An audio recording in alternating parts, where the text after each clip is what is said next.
Hey everybody out there in YouTube land, this is Earl Harville of Harville Vocal Studio, and I'm here today to talk a little bit about the first phase of your warm-up, the exercises that will kick off your warm-up process. After you've done glissandos or slides where you gently glide from your head voice down to your chest voice and vice versa to get the chords limbered up, the first actual scalar exercises are things that should gently stretch the chords and get blood to the fibers, the muscle fibers of the vocal cords, and allow you to start using your air in the proper way.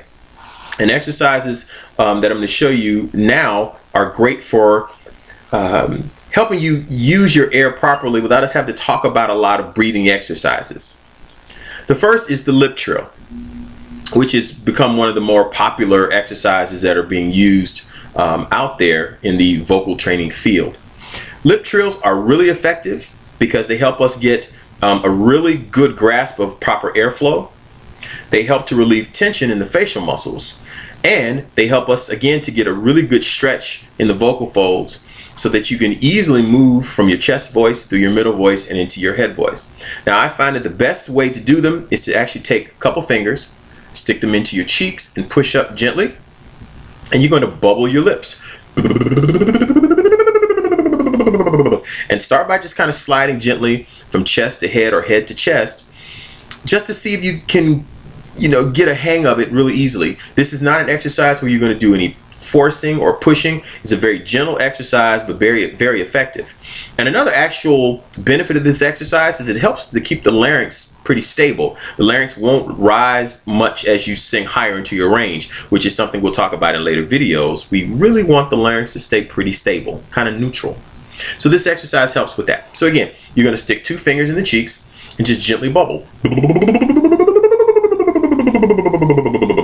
Once you've done that and you feel that you've got a grasp of that and you're able to move into a scale, then we can go with several different kind of scale patterns. We can simply go with an arpeggio like this. I'll use one hand because I have to play with the other.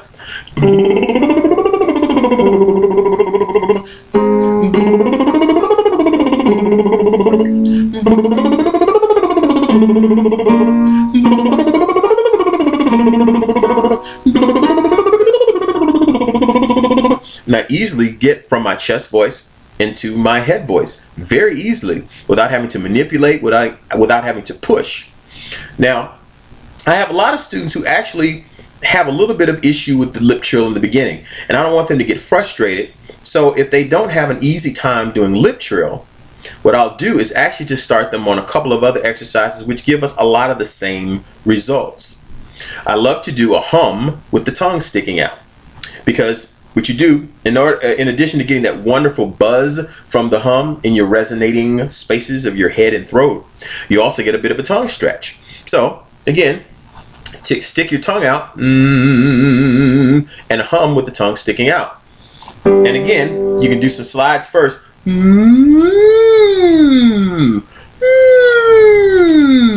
you can easily get through the register breaks or register shifts. I don't like the term break very much. And then we can add some scales to it.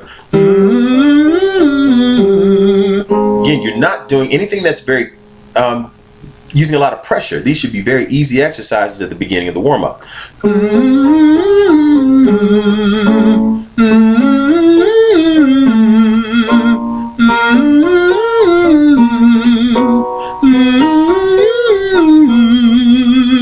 So again, it gets me easily from chest voice into middle voice into head voice. Another one that I really like quite a bit is the V sound, the buzzy V sound. And this one I started to use right before I had vocal surgery to remove a polyp. And again, more about that in future videos. And the speech pathologist gave me this exercise to use pre-op and post-op. And I found that it's actually very, very effective just in general vocal training.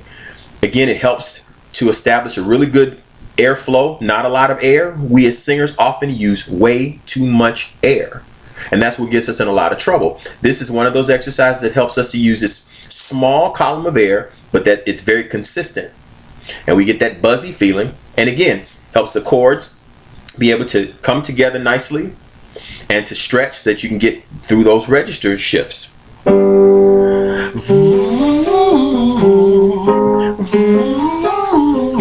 pushing.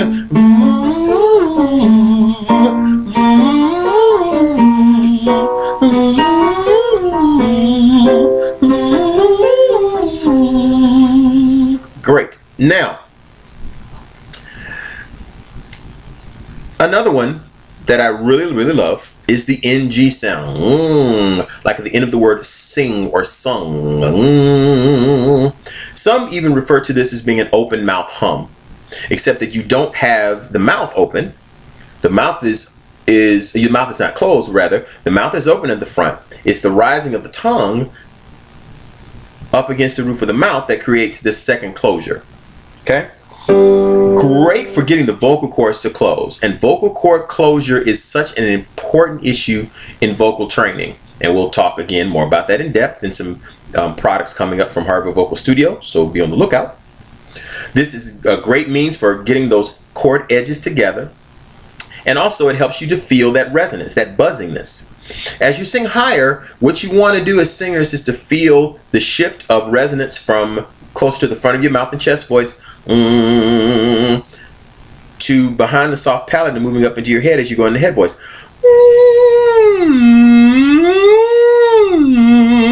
So you can kind of practice that a couple times, shifting from head voice into chest voice and vice versa, and feel how that resonance shifts. And so then, as you do the exercise, for instance, we're going to do it on the octave and half pattern.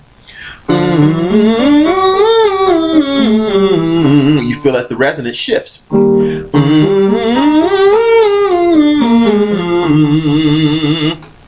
Another great exercise is wonderful as a warm-up. These kind of exercises are great because they have in them the principle of semi-occlusion. All it means is that there are two places that have some sense of closure. And either that'll be the vocal cords and either the lips or the tongue in a certain position that it creates some kind of secondary closure. So for instance, with the lip trills, you've got the lips closing and you've got the vocal cords that close. With the NG sound, we've got the tongue going up against the roof of the mouth, which forms one of the closures, along with the vocal cord closure. These are great exercises to start off your warm-up. Again, they are great to get blood flow to the muscle fibers in your larynx, into the vocal folds, and they're great for helping you establish that small but really consistent, even airflow that is really important.